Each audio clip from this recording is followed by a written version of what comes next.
Assalamualaikum warahmatullahi wabarakatuh. Kami dari DPRD Provinsi Kalimantan Selatan, Komisi 4 yang membidangi Kesra. Alhamdulillah pagi hari ini hingga siang kami bisa berkunjung ke perkampungan budaya Betawi, yang mana kami melakukan kunjungan ini dalam rangka melaksanakan studi banding dalam rangka kita memberikan perlindungan bagi budaya, baik budaya Betawi yang ada di sini dan budaya Banjar yang ada di Kalimantan Selatan. Nah, kami harapkan apa yang kami dapat peroleh dari kunjungan kami ini bisa menjadi bahan untuk kami melakukan hal yang serupa untuk melindungi budaya Banjar di Kalimantan Selatan.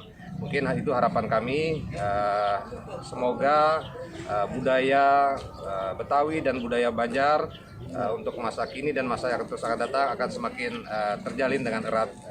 Salam dari masyarakat Kalimantan Selatan untuk masyarakat Betawi. Wassalamualaikum warahmatullahi wabarakatuh.